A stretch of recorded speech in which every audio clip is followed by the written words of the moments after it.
Assalamualaikum warahmatullahi wabarakatuh. Pemirsa kaum muslimin dan muslimat yang berbahagia, saudara-saudara sebangsa dan setanah air.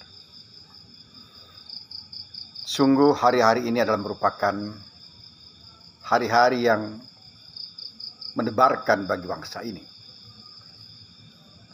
di mana dalam jangka waktu yang tidak lebih dari sebulan kita akan melakukan pemilihan legislatif dan pemilihan presiden dan wakil presiden. Legislatif baik di tingkat daerah, kabupaten, kemudian provinsi dan juga pusat, di samping pemilihan anggota DPD yang berlangsung serentak di tanggal 14 April mendatang. Pemirsa rahimakumullah, tapi ada yang bisa mengkhawatirkan kita apabila dalam proses pemilihan ini muncul kepongahan dan kekurang adaban dari paslon, baik paslon legislatif ataupun eksekutif, dalam hal ini adalah capres dan cawapres.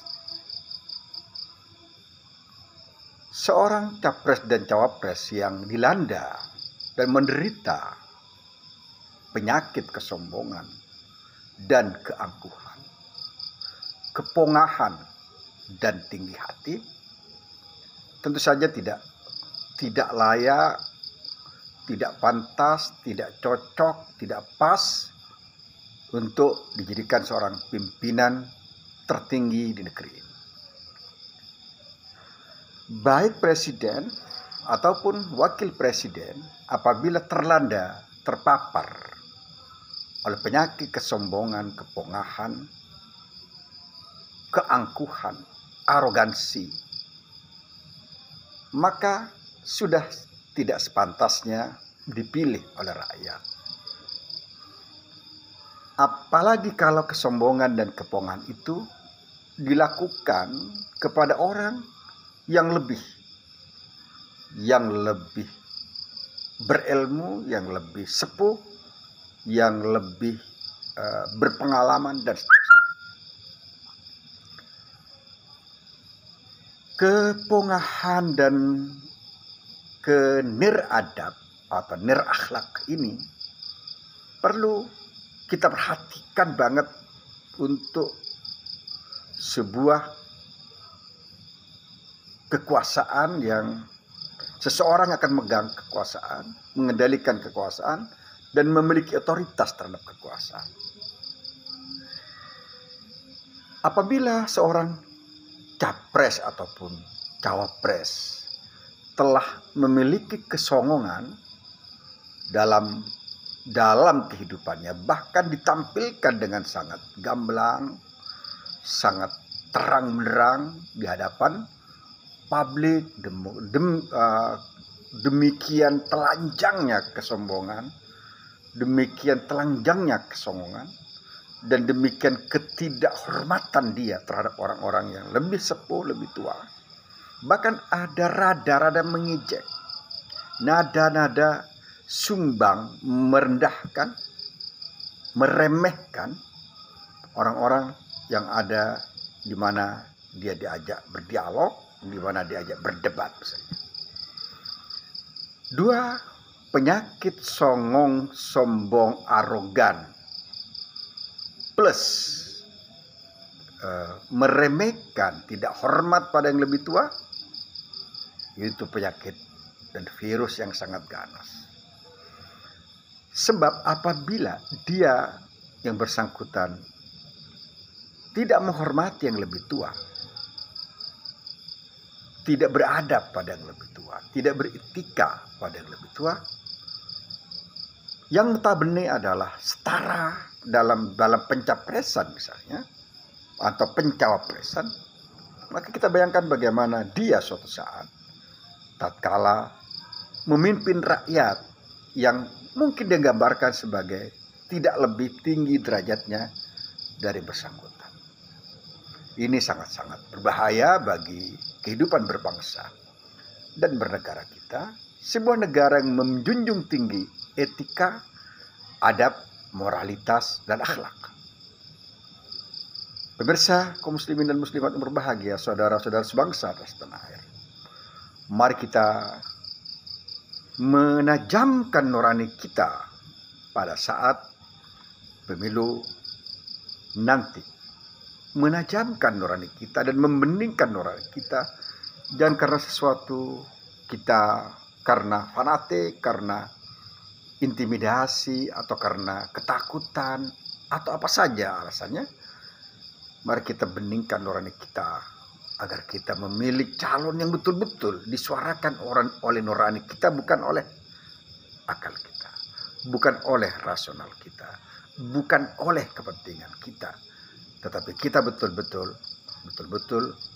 menginginkan negeri ini menjadi sebuah negeri yang dipimpin oleh seorang pemimpin yang betul-betul jenial untuk melakukan advokasi, menebarkan kesejahteraan, menanamkan keadilan di negeri yang selama ini mendambakan keadilan itu.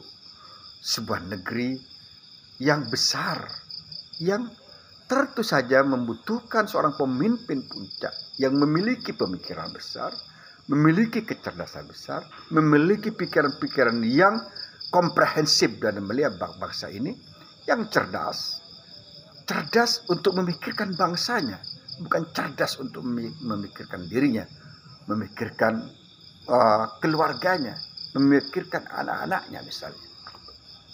Pemirsa, kaum muslimin dan muslimat yang berbahagia, mari kita lakukan perenungan mendalam. Siapa sebenarnya cocok untuk memimpin bangsa ini, mengendalikan bangsa ini, mengarahkan bangsa ini, menenteramkan bangsa ini?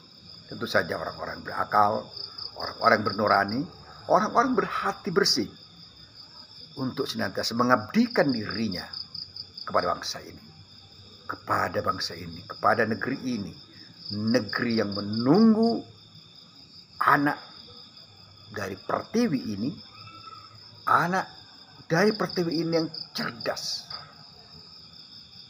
yang memiliki pikiran-pikiran komprehensif, yang mengerti persoalan untuk menjadi pemimpin yang selama ini didambakan oleh Pertiwi. Ibu Pertiwi akan menangis sedih apabila ternyata yang memimpin negeri besar ini adalah orang-orang yang tidak beretika, tidak beradab, tidak berakhlak, tidak bermoral, bahkan cenderung melecehkan, mengejek, merendahkan orang lain dengan cara-cara disengaja, cara-cara sistemik agar dia dianggap lebih pintar dari orang yang diejeknya, orang yang dibulinya, orang yang digimiknya. Pemirsa rahmatullah, mari kita sekali lagi, mari kita berpikir sangat-sangat jernih untuk memilih pemimpin kita di tanggal 14 nanti, agar kita semua merasakan baldatun thayyibatun rabbun ghafur, dan kita tidak diombang-ambingkan oleh arogansi dan kesombongan yang mungkin sekarang telah kita bisa lihat dari berbagai tampilan, baik tampilan sehari-hari pada saat kampanye, baik pada saat debat misalnya, di mana saat itu akan terkelihatan siapa yang memiliki kesantunan, keadaban, moralitas, akhlak, kesopanan, kesantunan yang terpelihara dengan cukup bagus dalam hal-hal berinteraksi dengan banyak orang. Sekali lagi, mari kita memilih orang-orang beretika dan jangan memilih orang-orang niretika, nirakhlak, karena ini tidak sesuai dengan tujuan hadir dan lahirnya bangsa ini. Assalamualaikum warahmatullahi wabarakatuh.